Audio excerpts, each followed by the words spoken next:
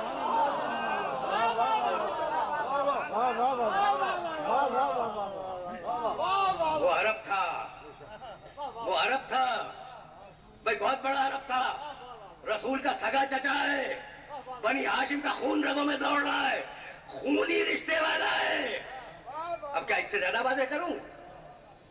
بھائی مستنبی ہے, قرشی ہے, بطحی ہے, ابتحی ہے, تہامی ہے, ہاشمی ہے, پیغمبر اکرم کا سگا چچا ہے. لیکن جلال کا عالم کیا ہے؟ تبت یدا ابی لہب وتب. ٹوٹ جائیں ابو لہب کے دونوں ہاتھ اور ابو لہب ہلاک ہو جائے. ما اغنا عنہ مالہ وما کسب. اس کا مال اور اس کی اولاد کسی کام نہ آئے. سیصلی نارا ذات لہب. ان قریب ابو لہب بھڑکتی ہوئی جہنم کی آگ میں جھونک دیا جائے گا. تو مالک یہ سارا نزلہ گر رہا ہے اس عرب پر, سارا نزلہ گر رہا ہے اس عرب پر. سارا جلال نکال دیا اس عرب پر جو رسول کا خونی رشتہ دار ہے. تو بتلانا یہی تھا کہ جب محمد سے دشمنی کر کے خونی رشتے والا نہ بچا تو رشتہ جوڑنے والے کیسے بچ جائیں گے؟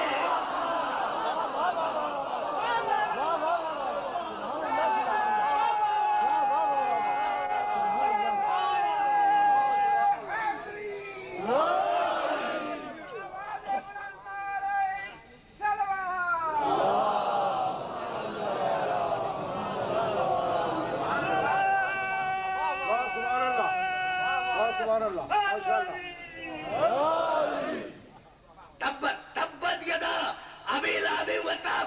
بہت بڑا عرب ہے, سرخ و سفید عرب ہے, گورا عرب ہے نا, رسول کا رشتہ دار عرب ہے. لیکن تبت یدا ابی لہب وتب ما اغنى عنہ مالہ وما کسب سیصلی نارا ذات لہب وامرأتہ حمالۃ الحطب. اور اس کی عورت ادھر کی ادھر لگانے والی ہے. حمالۃ الحطب کے معنی لکڑیاں چننے والی, اور یہ لغت عرب کا محاورہ ہے, ایک کو دوسرے سے لڑا دینے والی.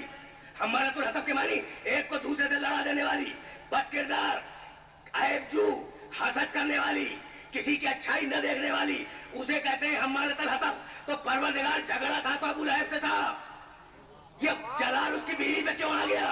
تو بتلانا یہ تھا کہ حق کے خلاف کسی زمانے کی کوئی عورت اگر آ جائے تو حمالۃ الحطب ہے.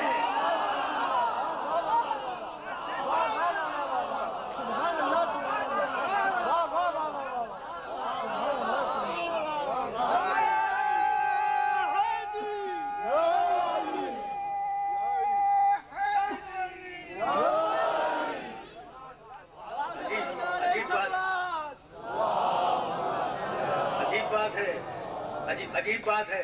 میں تو بڑا حفظ مراتب کا قائل ہوں نا, تو اب حفظ مراتب کو سننا اور اپنے ذہنوں کے اندر محفوظ رکھ لینا. ہر ایک کے مقام سے واقف ہوں, اور میں نے جتنا صحابیت کا احترام کیا ہے کسی اور نے کیا کیا ہوگا. لیکن اب جملے کو سننا. عرب ہے, سگا چچا ہے, تبت یدا ابی لہب وتب. اور عجم ہے, عجم ہے, سلمان بن الحلب ہے.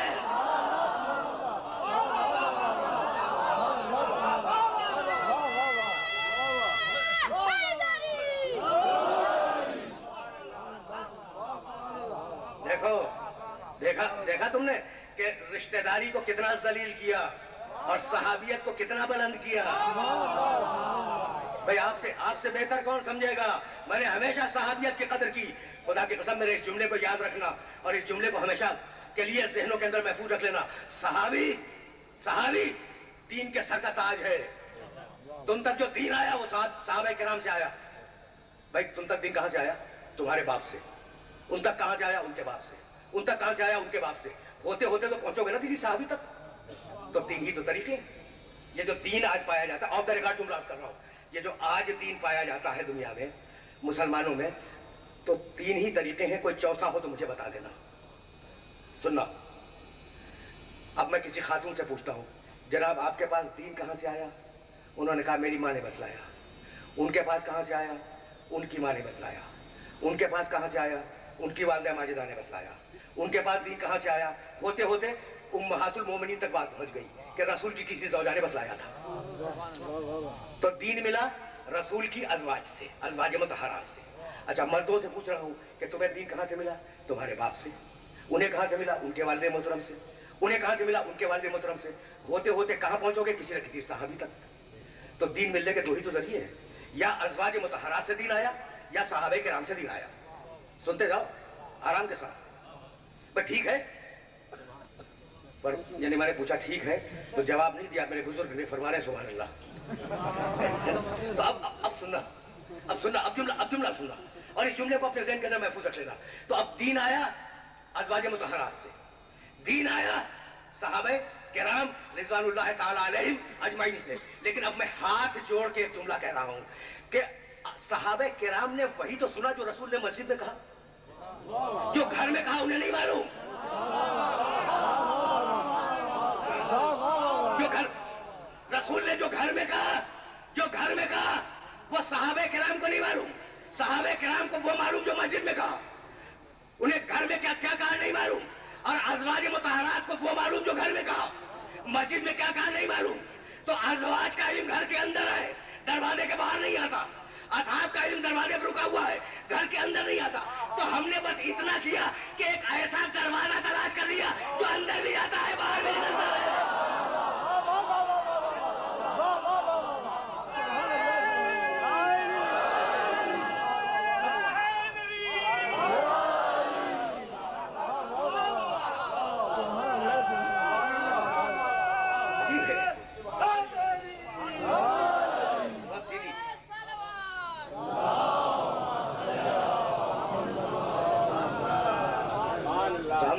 ہم نے صحابہ کرام رضوان اللہ تعالی علیہم اجمعین کی بڑی عزت کی اور بڑا احترام کیا، اور ہم آج تک اسی بات کے قائل ہیں.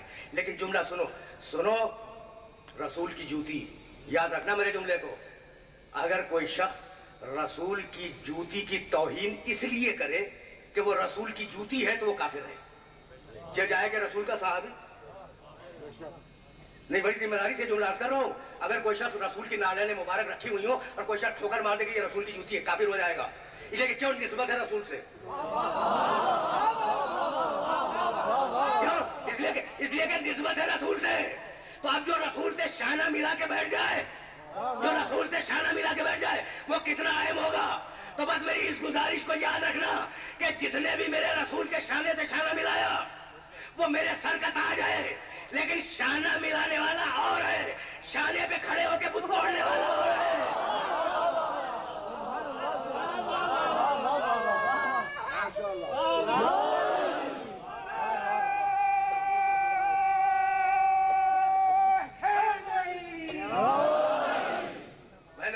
میں نے بڑی زحمت دی اپنے محترم سننے والوں کو. تقریر آہستہ آہستہ اپنی آخری منزلوں سے قریب ہونے والی ہے، لیکن بات سنتے جاؤ. تبت یدا ابی لہب وتب. ٹوٹ جائے ابو لہب کے دونوں ہاتھ. ہٹا دیا نا عرب کو ہٹا دیا. اور السلمان منا اہل البیت. سلمان ہم اہل بیت میں ہے. اب فرق دیکھو. اگر فرق سمجھ میں آ گیا تو میری محنت سوارت ہے. یہ کب کہا میرے نبی نے؟ خندق کے میدان میں. انصار کہہ رہے تھے سلمان ہم میں ہے، مہاجر کہہ رہے تھے سلمان ہم میں ہے. رسول آئے، رسول نے سلمان کے کندھے پہ ہاتھ رکھا اور کھینچ کے کہنے لگے سلمان و منا اہل بیت. سلمان ہم اہل بیت میں سے. تو سلمان اہل بیت میں کب شامل ہوئے؟ خندق کے دن سن 5 ہجری میں، ہے نا بھائی؟ بہت توجہ رکھنا. خندق کے دن سن 5 ہجری میں سلمان اہل بیت میں شامل ہوئے. تو جب اہل بیت میں شامل ہوئے تو اہل بیت ہو گئے. اس سے پہلے کیا تھے؟ بس یہ ایک بہت چھوٹا سا سوال ہے. سن 5 ہجری سے سلمان اہل بیت میں ہے. سن 5 ہجری سے پہلے سلمان کس چیز میں تھے؟ صحابی تھے نا. 5 ہجری سے پہلے سلمان صحابی ہیں، 5 ہجری کے بعد سلمان اہل بیت میں ہے. تو اب تو مان لو کہ صحابیت جب ترقی کرتی ہے تو اہل بیت میں شامل ہوتی ہے.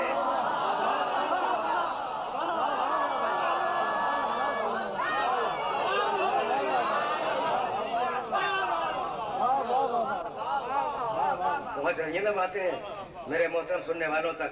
کہ صحابیت جب ترقی کرتی ہے تو اہل بیت میں شامل ہوتی ہے، اور اہل بیت جب ترقی کرتے ہیں تو پشت رسول پہ جا کے بیٹھ جاتے ہیں، ہے نا؟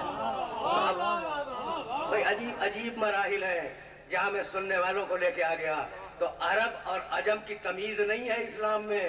کرامت انسانی کی بنیاد تقویٰ ہے، اور ایسے ہی گورے اور کالے کی تمیز نہیں ہے. گورا آنکھیں ملتا ہوا اٹھے اور کالا آواز حی علی الصلاۃ. عجیب بات ہے، عجیب بات ہے. سارے مجمع کے ذہن میں وہ جملہ موجود ہے، بلال حبشی کالا، لیکن میرے نبی کا صحابی ہے، میرے نبی کا صحابی ہے نا، ہمارے سر کا تاج ہے. اچھا تو بڑے بڑے گورے عرب موجود تھے مدینے میں. آج سب کو معلوم ہے کہ بلال کے منہ سے شین نہیں نکلتی تھی، سین، اشہد ان محمد رسول اللہ، سب کو معلوم ہے نا.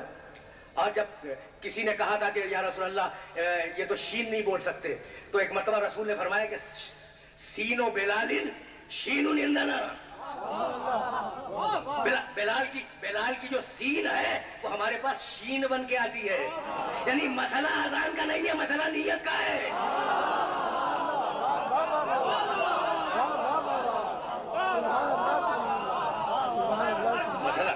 مسئلہ اذان کا نہیں ہے، مسئلہ نیت کا ہے. تو اب کالا ہے نہیں، لہجہ ٹھیک نہیں ہے، تلفظ بھی صحیح نہیں ہے، اور کہتے یہ ہے نعوذ باللہ من ذالک. میں تو ایک صحابی رسول کا تذکرہ کر رہا ہوں جس پر میری اور میرے سننے والوں کی جانیں فدا ہو جائے.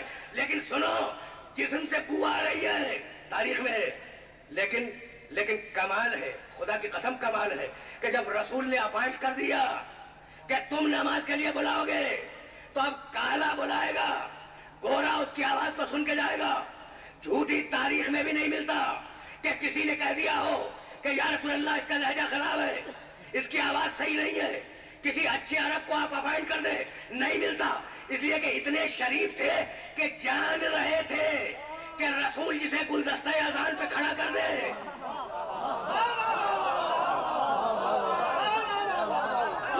لفظوں کو بدل رہا ہوں تاکہ یہ بچے جو میرے سامنے بیٹھے نا ان تک بھی پہنچ جائے.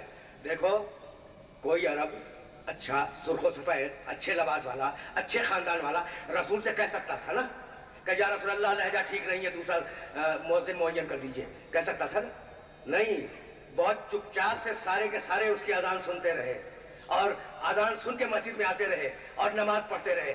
کسی نے نہیں کہا کہ بلال کو بدل کے دوسرا لے آئیے، اس لیے کہ جان رہے تھے کہ رسول جسے گلدستہ اذان پہ کھڑا کر دے اسے پوری امت مل کر بھی ہٹا نہیں سکتی. تو جسے گلدستہ اذان پہ کھڑا کرے وہ تو نہ ہٹ سکے، اور جسے غدیر کے ممبر پہ بٹھا کے چلا جائے.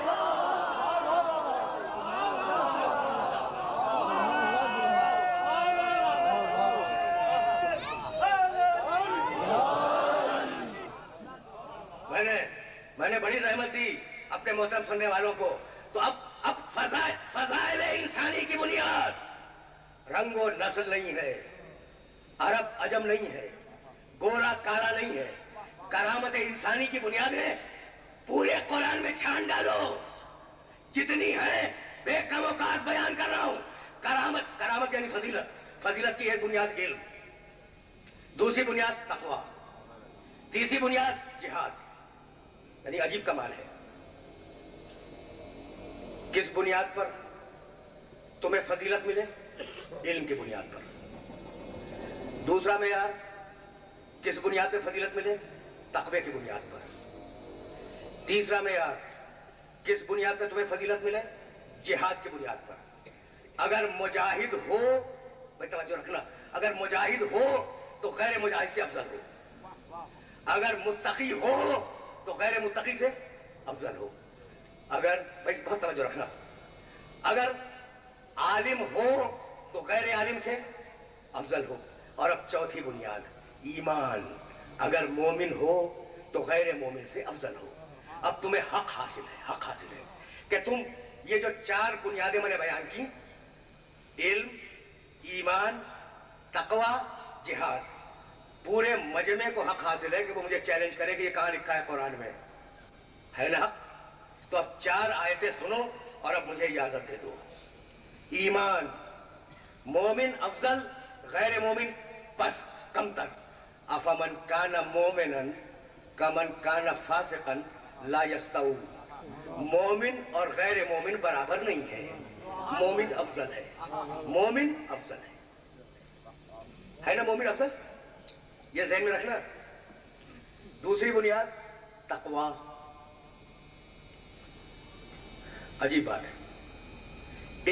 ابھی میں آیت پڑھ کے گزرا ہوں. ان اکرمکم عند اللہ اتقاکم.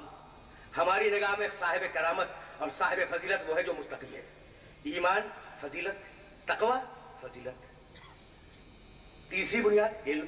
قل هل يستوي الذين يعلمون والذين لا يعلمون. ان سے پوچھو کہ کیا عالم اور جاہل برابر ہے نا؟ علم کو فضیلت. تو پہلی فضیلت ایمان کو، دوسری فضیلت تقوی کو، ٹھیک؟ تیسری فضیلت علم کو، چوتھی فضیلت مجاہد. فضل اللہ المجاہدین باموالہم وانفسہم علی القاعدین درجۃ. اللہ نے غیر مجاہد پر مجاہدین کو فضیلت دی ہے. تو اب کتنی چیزیں فضیلت کی آ گئی آپ کے پاس؟ ایمان، تقویٰ، علم، جہاد. ان میں سے ایک بھی اگر آپ کے پاس ہے تو آپ میں فضیلت ہے. اور اگر کہیں چاروں جمع ہو جائے، بھائی ہلکی پھلکی بات کر رہا ہوں، اس میں نہ کوئی منطق ہے نہ کوئی فلسفہ ہے. اگر یہ چاروں ایک جگہ جمع ہو جائے تو جس نے کہا کہ ایمان، توجہ رہے، ایمان افضل ہے، اسی نے خندق کے میدان میں کہا تھا برز الایمان کلہ.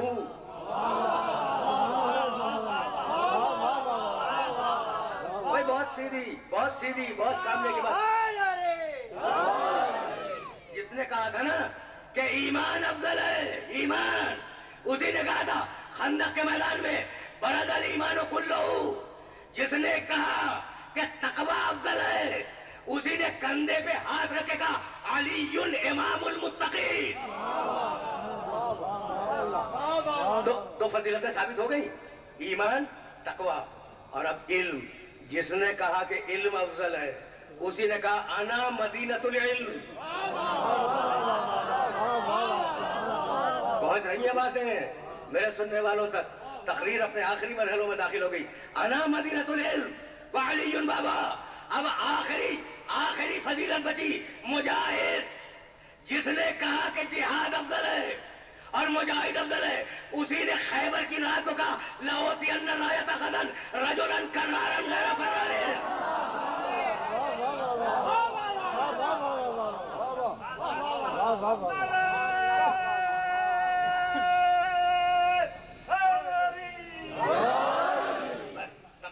تقریر آخری مرحلوں میں داخل ہو گئی اور سلسلہ کلام کو اس منزل سے آگے نہیں جانا، اس منزل سے آگے نہیں جانا. جو کل 4 معیار ہے فضائل کے کل 4 معیار ہے پورے قرآن میں، اور چاروں میں صف اول میں علی. اگر تقویٰ ہے تو علی امام المتقین، اگر ایمان ہے تو علی امیر المومنین، اگر جہاد ہے تو علی کرارا غیر فرار. بھائی میں کہاں تک بیان کروں؟ اگر علم ہے تو انا مدینۃ العلم ہے وعلی بابا. ایسا ہو تو خلافت اسلامیہ کا حقدار بنے.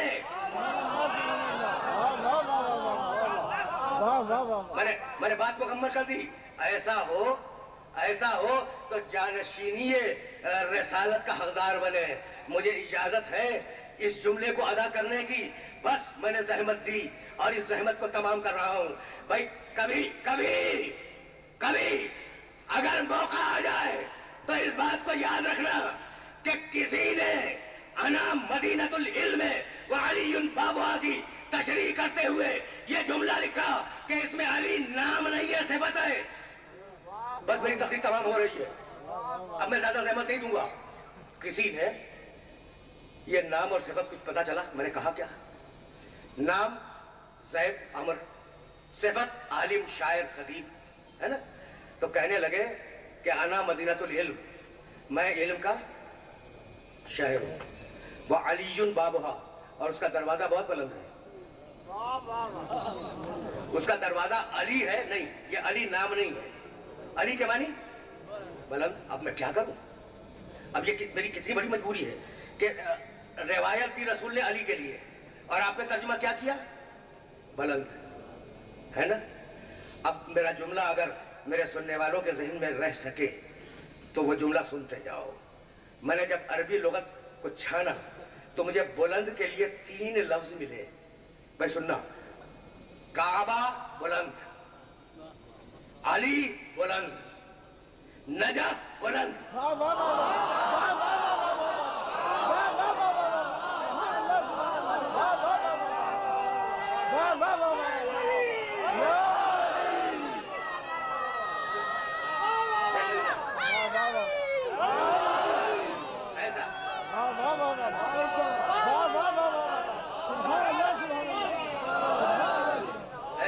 ایسا سورج جو بلندیوں میں پیدا ہوا، بلندیوں میں رہا، بلندیوں میں ڈوب گیا.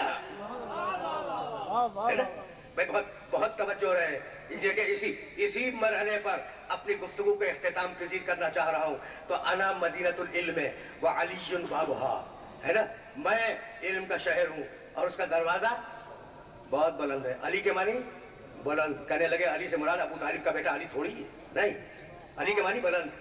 توجہ رہے اس لیے کچھ کہنا چاہ رہا ہوں اور میری بات مکمل ہونے والی ہے اور ظاہر ہے کہ مسائل کے بھی 5-7 جملے تو یقیناً رد کروں گا نا آپ کی خدمت میں، اور اس تک جانے کے لیے ایک جملہ ناگزیر ہے. تو علی بلند. رسول سمجھ رہے تھے کہ میں اگر علی کہوں گا تو کہیں گے علی کے معنی بلند. میں علم کا شہر ہوں، دروازہ بہت بلند ہے. کیا خوبصورت ترجمہ ہے نا؟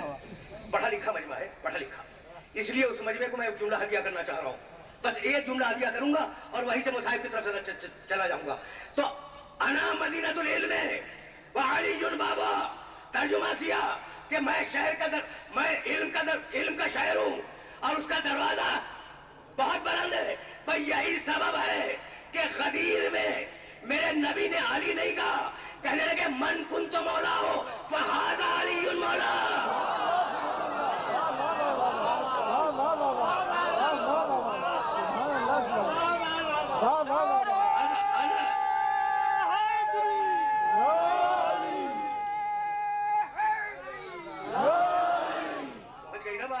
پہنچ گئی بات میرے سننے والوں تک. ہاضا یہ علی مولا ہے. اب اس کے معنی بلند نہ سمجھ لینا، ہے نا؟ تو اب پوری تاریخ فضائل میں اور پوری تاریخ آل محمد میں کل 2 ہی تو مقام نظر آئے نا، 2 ہی تو شخصیتیں نظر آئیں جن کے لیے ہاضا کا لفظ استعمال ہوا. من کنت مولا ہو فہذا علی مولا.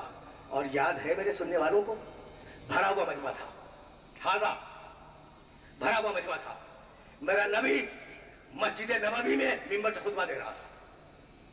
اتنے میں حسین داخل ہوئے، چھوٹا بچہ. حسین چھوٹا بچہ داخل ہوا. بھرا ہوا مجمع تھا. بچہ لڑکھڑایا، گرا. رسول نے خطبہ روکا. خطبہ روکنے کے بعد اترنے کے بعد بچے کو گود میں لیا. لینے کے بعد پھر منبر پہ آئے، تلوا سہلایا اور کہنے لگے ہاذا حسین.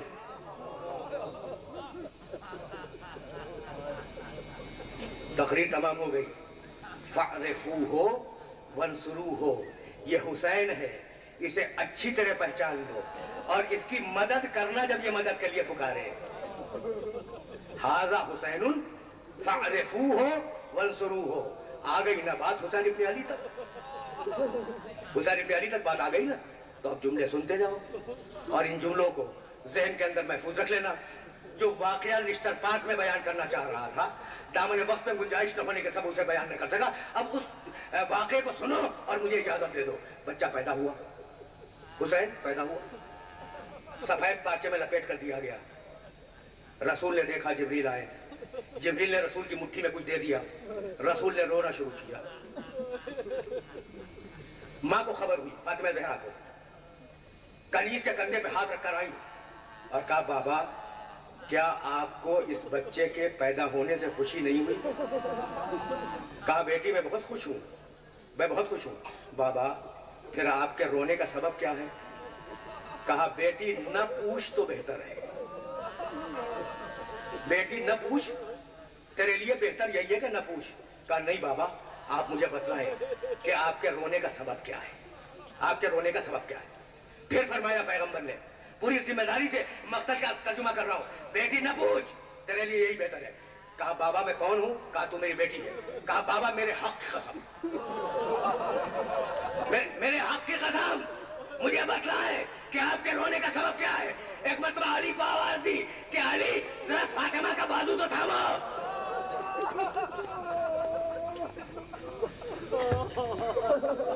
اجرکم اللہ، اجرکم اللہ، ذرا فاطمہ کا بازو تو تھامو۔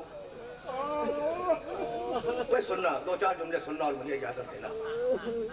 علی نے فاطمہ کا بازو تھاما، کہا بیٹی ابھی ابھی جبریل میرے پاس آئے تھے اور خدا کا یہ پیغام لائے تھے کہ تیرا یہ بچہ جو میری گود میں ہے 3 دن کا بھوکا پیاسا ذبح کیا جائے گا، اور بیٹی یہ جو میری بند مٹھی ہے نا، اس کے اندر اس کے مقتل کی خاک ہے۔ کہا بابا بابا یہ میرا بچہ کس جرم میں قتل کیا جائے گا؟ بے ای ذنب یقتل، کس جرم میں قتل کیا جائے گا؟ کہا بلا جرم ولا ذنب، تیرے بیٹے کا کوئی جرم نہیں ہوگا، کوئی تقصیر نہیں ہوگی۔ کہا بابا پھر جب میرا بیٹا قتل ہوگا تو اس پر رونے والے کون ہوں گے؟ بس عزیزان محترم آپ نے گریہ کیا اور تقریر تمام ہو گئی۔ بابا بابا یہ واقعہ کب ہوگا؟ کہا فی زمان خالی انی وعن کے وعن علی وعن الحسن، بیٹی یہ واقعہ اس وقت ہوگا جب میں بھی نہیں ہوں گا، تو بھی نہیں ہوگی، علی بھی نہیں ہوگا، حسن بھی نہیں ہوگا۔ شہزادی رونے لگی، کہا بابا پھر میرے بچے پر روئے گا کون؟ کہا بیٹی پرواہ نہ کر، اللہ ایک قوم کو پیدا کرے گا جس کے مرد اس کے مردوں پہ روئیں گے، جس کی عورتیں اس کی عورتوں پہ روئیں گی، جس کے بچے اس کے بچوں پہ روئیں گے۔ یہ کہہ کر آواز دی کہ ذرا ام سلمہ کو تو بلانا۔ ام سلمہ آئی، آپ نے گریہ کیا، مجلس تمام ہو گئی، تمام ہو گئی، میں بس واقعے کو مکمل کر رہا ہوں، مجلس ختم ہو چکی۔ کہا ام سلمہ کو بلاؤ۔ ام سلمہ آئی، وہ مٹھی جس میں خاک تھی نا وہ ام سلمہ کے دامن میں کھول دی اور کہا ام سلمہ یہ میرے بیٹے حسین کے مقتل کی خاک ہے، اس کی حفاظت کرنا، اور جس دن یہ خون بن جائے نا اس دن سمجھ لینا کہ میرا بیٹا اس دنیا سے چلا گیا۔ ام سلمہ نے وہ مٹی ایک برتن میں رکھی، ایک سیچی میں رکھی، اور رکھنے کے بعد طاق میں رکھ دی۔ زمانہ گزرتا رہا، رسول گزر گئے، علی کا زمانہ گزر گیا، حسن کا زمانہ گزر گیا، حسین عراق چلے گئے، ہے نا۔ ایک دن دوپہر کو ام سلمہ سو رہی تھی کہ خواب میں رسول کو دیکھا، گریبان کھلا ہوا ہے، بال زلفیں بکھری ہوئی ہیں، ہاتھوں پہ مٹی ہے، دامن میں مٹی ہے۔ کہا کہ یا رسول اللہ یہ آپ کی حالت کیا ہو رہی ہے؟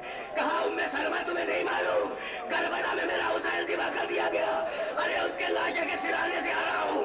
اب گھبرا کے جو ام سلمہ نے آنکھ کھولی تو دیکھا کہ شیشی میں تازہ خون جوش مار رہا۔ وَسَيَعْلَمُ الَّذِينَ ظَلَمُوا أَيَّ مُنقَلَبٍ يَنقَلِبُونَ رَبَّنَا تَقَبَّلْ مِنَّا إِنَّكَ أَنْتَ السَّمِيعُ الْعَلِيمُ۔ یا حسین یا حسین یا حسین یا حسین۔ انجمن عبدالفقار انچولی امام عالی مقام کے حضور اپنے عقیدت کے پھول نچھاور کرے گی۔ ایک اعلان سماعت فرمائیے، کل بروز جمعہ صبح